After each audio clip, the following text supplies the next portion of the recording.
Hi, I'm Darlene. I paid for the flowers, the venue, even the dress steamer. And then, just weeks before the wedding, my sister told me not to come. She said I made things complicated, but maybe the most complicated part was realizing I was never meant to be part of it at all. Have you ever felt erased in a place you once called home? Let me know in the comments. I always liked mornings in that house. The sun would creep across the slanted wood floors, catching in the corners of the old molding, warming the windows just enough to make the air feel familiar. My sister Tinsley was usually still asleep when I got up, so I had those quiet moments to myself. Coffee in hand, the hum of the fridge, the groan of the pipes. Peace in small, borrowed doses. That morning started no differently until the knock. A soft rap on the frame of my bedroom door. Tinsley stood there, holding her phone, her voice barely above a whisper. "We need the space upstairs, just for a little while." I blinked. "What space?" She looked at me like I already knew. "Your room. The stylist for the wedding's flying in early. She needs somewhere with light. The basement's still got your things from before, right?" I said nothing, just nodded and turned. I didn't even ask how long. When I came back from brushing my teeth, the door was ajar, my suitcase half packed, the room already starting to look like it had never been mine. But what stopped me cold wasn't the suitcase or the half-empty closet. It was the door itself. The nameplate was gone. It had been there for years. Darlene, carved in soft maple, nailed to the center with 2 old brass pins. I touched it every time I walked in, every time I left. Not because I needed reminding of who I was, but because it reminded me that I belonged. Now the wood was bare. "It's just for a few days," she repeated downstairs, pouring cereal like she hadn't just moved me out of my own space. I didn't argue. I folded my sweaters slowly, one by one, laying them into the suitcase without looking up. My boots went in last. I zipped the case and wheeled it behind me like someone leaving a hotel early. The basement smelled like it always had. Damp concrete and leftover insulation. The bulb flickered once when I turned it on. I sat down on the edge of the cot and pulled the thin blanket over my lap. I told myself I didn't care. I told myself it was temporary. But later, when I finally opened the old storage drawer, my fingers brushed against a scrap of paper tucked into a worn envelope. I knew what it was before I pulled it out. Carolyn, my stepmother, had made the nameplate by hand. She wasn't a warm woman, but she had this way of showing love that never needed to be explained. Small gestures, never loud. The day she'd nailed that nameplate onto the door, she didn't say anything, just nodded and handed me the hammer. "You have a room here," she'd said quietly. "That matters." I had believed her. For a long time, that piece of wood meant more than a name. It meant someone had seen me, wanted me, and now, like her, it was just gone. I walked back up and ran my hand over the empty spot where the plaque had been. Smooth, scraped clean, the kind of absence you could trip over if you weren't paying attention. "It's just a room," I whispered to myself on the way back down. But it wasn't. That night, I couldn't sleep. The pipes moaned in the walls, the basement light buzzed above me, and I kept replaying her voice in my head, just for a few days. At some point, I sat up and opened my file folder. Inside, stacks of invoices, catering, decor, the dress boutique. My name was on all of them, paid by Darlene Craft. Near the bottom was a florist deposit, one I barely remembered making. My eyes stopped on the date. It was the same day she had first told me about the wedding. I had paid before I was ever asked. The bridal prep meeting was supposed to be casual. Mimosas, music, laughter. The kind of airbrushed joy you see on Instagram with hashtags like #BrideTribe and #SheSaidYes. Tinsley had matching satin robes printed with gold lettering, one for each bridesmaid and one for me. Mine said "Support Crew." I didn't correct it. I just smiled and slipped it on. We were asked to pick our dresses. The palette was muted pastels, soft lilacs, and champagne. But I had already found one weeks earlier. Olive green, floor length with a delicate neckline. It wasn't loud, just elegant, understated like me. I held it up, and for a second, I almost saw it land well. Tinsley tilted her head. "It's just a bit too bold for someone not in the main photo line." There was a pause, and then, like a cue, The bridesmaids giggled. I swallowed the sting and nodded. Of course, totally fine. A taupe gray option was handed to me. It looked like it had been pre-assigned. No waist, no shape, the kind of color that gets lost in beige table linens. I said nothing. I took it. Later, while they posed for group selfies, I stepped away. I pretended to fix the hem of the new dress. When I looked up, they had taken a full body shot. I wasn't in the frame. Maybe I was never supposed to be. That night, I scrolled through the wedding group chat. Messages flew back and forth. Cake tastings, countdown graphics, TikTok trends. I kept scrolling until I reached the photo I had shared a week earlier. Me in the olive dress, standing in front of the mirror, soft light on the curve of the fabric. It was gone. In its place, a new pin message. Confirmed colors for support staff and team setup. Underneath was a photo collage of dresses, all beige, all safe, all forgettable. I didn't react. My thumb hovered over the screen. I didn't write. I didn't ask. I just closed the app. I folded the taupe gray dress over the back of a chair. I didn't hang it. I couldn't pretend it belonged in my closet. I'll wear it, I told the empty room. My voice felt foreign, hollow. As I reached for my journal, a new email notification lit up my phone. The subject line read, Floral Vendor Confirmation, paid in full by Darlene Kraft. I didn't open it. I just stared. It was a passing moment. Tinsley stood on the porch with the wedding planner, her voice drifting in through the screen door. She laughed, then lowered her tone. We're a little over the head count, but it'll be fine. We trimmed a few extras. I stepped into the kitchen, hesitating just long enough to ask, Did you include Colby and my side? Her smile stiffened, eyes darting back to the planner. There were some constraints. We'll figure something out. Figure something out, like we were moving furniture, not people, not me. I didn't press. I knew that tone, the one that sounded like a yes but settled like a no. 3 days later, Colby called, confused. I got something weird in the mail, he said. It looks like a wedding announcement, not an invitation. My stomach went hollow. You're sure? I asked. He read from the card.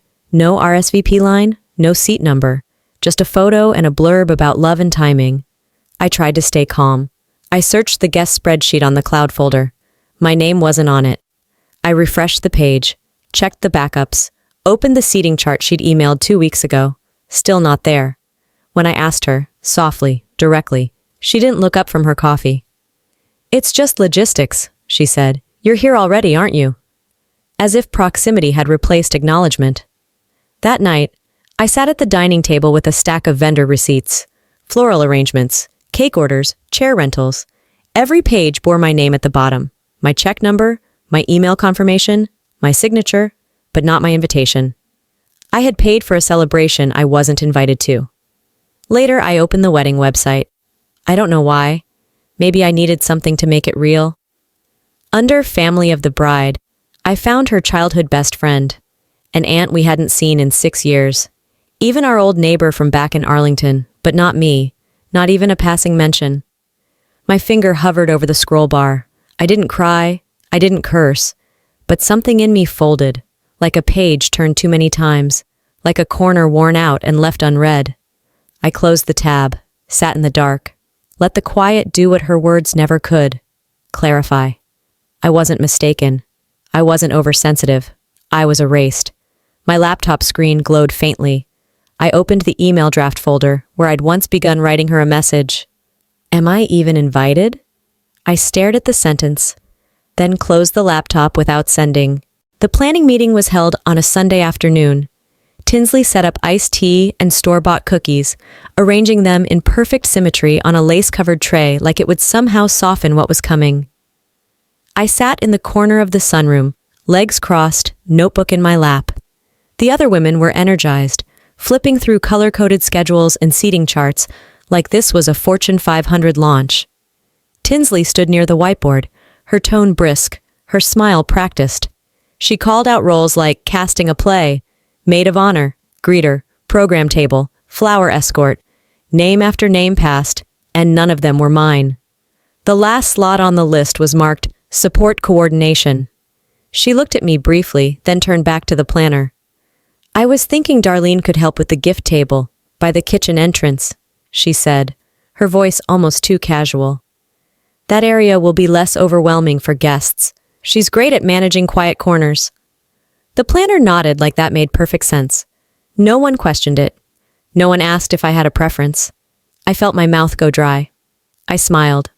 Said, sure. Later that night, I opened the folder again. The catering confirmation was still there, black and white, non-refundable, paid in full. The notes section read, Bride family, front row, my handwriting. I closed the folder, whispered the phrase she'd used like it was poison pressed between my teeth. Quiet corners. 2 days later, I approached her as she stood in the living room folding programs. Can I ask something? I said gently. Why can't I sit with the family? She paused, long enough for the silence to stretch too thin. Her fingers stopped moving. When she finally spoke, her voice was almost apologetic. Almost. You're beautiful, Dare, she said, not meeting my eyes. But when you're around, I feel like I disappear. I want this to be my day. There it was. Not logistics, not seating charts, just a quiet confession wrapped in barbed wire. I nodded once. No follow-up, no defense. There wasn't a script for this moment, and even if there had been, I wouldn't have wanted to read it. That night, I wrote 2 words in my journal. I see. Not I understand. Not I forgive. Just, I see. When the house went still, I reached for my phone and opened the vendor calendar. My name was still there. Primary sponsor, 7 contracts, 7 things that wouldn't exist without me. My finger hovered above the cancel button. It was just past midnight when the text came through. One of those automatic fraud alerts I usually ignored unless I was traveling. But this time, the number made me pause. $1,800, a lounge in Alexandria. The description read, Bachelorette Entertainment Package. At first, I thought it was a mistake. Maybe a wrong swipe. Maybe someone hacked the card. Then I remembered. It wasn't my primary card. It was the supplemental one. The one I gave Tinsley months ago for just-in-case planning emergencies. Her words. I sat at the kitchen counter, the glow from my phone bouncing off the granite. Everything was quiet, except for the slow, hard thud in my chest. She hadn't told me about the party. I wasn't invited, not asked, not even told. I pulled out the file from the drawer. The receipts were organized now, color-coded tabs by category. Cakes, seating, rentals, flowers, dresses, every dollar from me. I added a new tab. Other. Slipped the transaction into a sleeve. Labeled it. I didn't cry, but I couldn't feel my hands for a moment. The next morning, Tinsley hummed as she made coffee, scrolling on her phone, still in pajama shorts that read, Bride in glitter. I waited until she set her mug down. Hey, I said, voice even. I got an alert last night. From the card. She looked up, blinked. Oh yeah, the party. A pause. You didn't say anything about it, I said softly. She shrugged, smiling. I assumed you knew. I mean, isn't this whole wedding kind of your gift to me? She said it so easily, like I'd offered it. Like I'd wrapped the whole thing in a bow and handed it over with a thank you card tucked inside. That was the moment something broke, but quietly. I stopped calling it her wedding. Not out loud. Just in my head. It became the event I funded, a project I no longer believed in. I didn't argue, I didn't accuse. I stood up, rinsed my mug, and left the room. Later that night, I opened the file again. The cancel list. I began to update it, quietly, methodically, like checking items off a grocery run, one vendor at a time. The last thing I did was take the bachelorette charge receipt and slide it into an envelope. I pulled out a red pen and wrote 1 word across the front. Final. I passed her in the backyard. She was sitting with the florist, sipping sparkling water through a striped paper straw. Sunlight hit the top of her shoulders like a spotlight, and her laugh floated through the glass door. Bright, performative. She didn't look up, didn't pause, didn't even notice me. I stood there for a second, just behind the curtain. Then I turned away. That night after the house went still, I opened my laptop. The vendor list was still saved in my bookmarks, 7 tabs labeled by category. Catering, rentals, florals, hair and makeup. It felt less like undoing a wedding and more like unpacking a lie. One contract at a time. The catering deposit came back minus $50. The stylist? Slightly more difficult. I had to forfeit half, but the date was released. The decor rental let me cancel with just an admin fee. Every vendor that had once called me the point of contact responded quickly, professionally, with just enough detachment to remind me how businesslike it had always been. No anger, no questions, just emails confirming it was done. Each reply landed in my inbox like a tiny sigh. No one noticed right away. No frantic texts. No furious knocks on my door. I realized then, maybe they never thought I'd stop. Maybe they thought I'd just keep pouring into the event until it overflowed, until the day arrived and they could thank me with a nod across the room.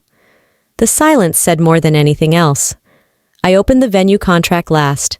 It was the most expensive line item, and the only one that made me hesitate. I'd always imagined Tinsley walking down that space. Oak chairs, soft lights, a string quartet warming up in the corner. But when I scrolled down the invoice, something clenched. Every charge, every deposit, every due date, all under my name. Tinsley hadn't paid a cent. Not even the holding fee. I stared at the total, and for the first time since the florist message, I laughed. Not loudly, not cruelly. It came from somewhere deep, quiet, like thunder still gathering in the distance. Later, I packed every receipt into a hardbound binder labeled wedding expenses. I didn't do it angrily. I did it the way you fold a sweater you no longer plan to wear. Gentle, final. I placed it on the pillow next to mine. Not out of spite, out of clarity. Around 3 a.m., my phone lit up. A message from the florist. "Hi, Darlene, just confirming you're no longer sponsoring the event?" I typed back without blinking. Correct. The kitchen was cold that morning. Not from weather, but from clarity. I sat at the table, the same table where she'd once passed me a mug of coffee and called me her best friend. That was years ago. Now, a binder sat in front of me instead. My hands moved slowly, deliberately. One by one, I slid each receipt into the folder. Catering, flowers, rentals, programs, deposits. No emotion, just evidence. I labeled the folder in block letters across the front. Final reconciliation. No note, no explanation. She would know. I walked into the post office just after lunch. The clerk barely looked up as he weighed the envelope and handed me a confirmation receipt. "Certified?" he asked. I nodded. At home, I didn't refresh my inbox. I didn't wait for a ping. I didn't need to, because this wasn't about response. This was about recognition. 2 days passed. No knock on my door, no voicemail, nothing. Until the ping came, not from her, but from a group message. "Tinsley removed you from bridal team planning." No explanation, no mention, just deletion, cold and surgical. I checked the wedding app. My name was gone from every section. Contributor, removed. Planning access, revoked. It was as though I'd never been there. Colby messaged me. "Did something happen? You're not listed anymore." I stared at the screen before typing back. "It's been happening. I just stopped ignoring it." There wasn't anything else to say, nothing else to defend. I opened the shared cloud folder, the one we had used to track every detail of her day. I hovered for a moment, then clicked Leave folder. Done. That night, I lay in bed with the soft hum of silence all around me. No buzzing notifications, no drafts to write, no tasks left to check off, not peace yet, but maybe the beginning of it. "She can't delete what I no longer offer," I whispered into the dark. The next morning, I found the tracking email. The folder had been signed for. Still no message from Tinsley. I opened my journal and marked the date in clean, careful ink. The day I made her accountable. The message arrived just past 10. Short, cold. Tinsley's name at the top, as if I hadn't just erased her from every corner of my digital life. "I think it's better if you don't come. You've made things complicated." That was it. No, I'm sorry. No punctuation. No warmth. I didn't blink. I didn't respond. I set the phone down on the nightstand, the screen glowing for a few seconds longer than it needed to, like it was waiting to be contested. But I'd learned something in the past few weeks. Some battles aren't worth engaging. Some endings deserve the quiet they create. I turned to the closet. The taupe gray dress hung exactly where I'd left it weeks ago, still draped over the hanger like it knew it wouldn't go anywhere. I walked over, ran my hand down the fabric. It wasn't wrinkled. I had never worn it. I folded it carefully, laying it across the bed. My hands didn't tremble. My breath didn't hitch. There was no ceremony in it, but there was finality. I moved through the house like a ghost, past the pantry where I'd stored the snacks for the rehearsal dinner, past the hall where I'd boxed and labeled napkin sets and chair ribbons, past her room. I paused, then pushed the door open. The quilt on her bed was crisp, untouched. Her veil lay draped over the vanity stool. There were makeup brushes lined up like soldiers, chargers coiled like snakes, sticky notes of last-minute reminders stuck on every surface. I placed the dress across the bed, the fabric catching a sliver of moonlight that had snuck through the blinds. And then I wrote, a single piece of hotel stationery I had tucked in my purse weeks ago, just in case. Black pen. No greeting, no sign-off. Thank you for confirming what I've always feared. I was never invited to be your sister, just your supplier. I laid the note beside the dress. Then I turned off the light, closed the door behind me. The sound of the latch sliding into place was louder than any screaming match we could have had. It echoed in my ribs. I walked downstairs, grabbed the small suitcase I'd packed 2 nights ago, and placed my keys gently in the ceramic dish near the door. No goodbyes, no explanations, just exit. Outside, the air was cooler than I expected, crisp and clean, like something had shifted. I got in the car, started the engine. The driveway glowed under the porch light. My phone buzzed on the passenger seat. A missed call. Tinsley. I didn't pick up. The hotel room off I-66 was quiet in a way that didn't feel new. It was the kind of silence I had known in basements and car rides home from school. The kind that didn't ask questions. The kind that didn't wait for answers. I woke slowly, the light cutting across the beige carpet in stiff rectangles. The dress was gone. My phone was turned off. I had slept without interruption, without dreaming, and yet I felt like I had just run for miles. The bed sheets were too clean, too tightly tucked. I let them fall around me, sat up, and stared at the sliver of my reflection in the hallway mirror. I didn't look different, but something in my eyes had shifted, like the story they belonged to had changed mid-sentence. By noon, I knew the wedding had gone on, not because anyone told me, but because the internet did what it does best. A distant cousin posted a blurred photo of the reception centerpieces. A tagged location popped up from someone's Instagram story. Tinsley in her gown, twirling to a song I didn't recognize. There were replacement flowers, rented chairs that didn't match the originals. Her dress had been altered, less lace, more sparkle. Her smile was exactly the same, and still, no one said my name. Not once, no message, no apology, not even a thank you for stepping aside. I checked my voicemail. 3 spam calls, 1 reminder about my dentist appointment next week. Nothing else. Just air. It didn't hurt in the way I expected. It didn't crush me or knock the wind out of my chest. It simply confirmed what had already become truth. I had removed myself from something that was never mine to keep. 2 weeks later, I signed the lease on a small rental across town. Just 1 bedroom, a view of a dog park, and enough space to feel mine. I bought a new planner, enrolled in a community pottery class, and scheduled my first therapy session since college. I labeled a new folder on my shelf, personal. And one night, when the breeze outside carried the scent of lilac and early summer, I opened the wedding folder. One by one, I fed the pages to a tin bin on my patio. They burned quickly, no smoke, just crisp orange edges curling inward, like old stories making room for new ones. I didn't cry. The next morning, I drove to the cemetery with a small nameplate tucked in my bag. Carolyn's grave was simple, the headstone soft with age. I placed the nameplate beside it. Not one for a door, one for worth. It read, Seen. No more room, no more labels, just that. Some names fade quietly, some wounds scar over. But for the first time, I was the one writing the ending, not waiting for someone else to include me. That evening, I sat with my laptop open. A message draft blinked back at me.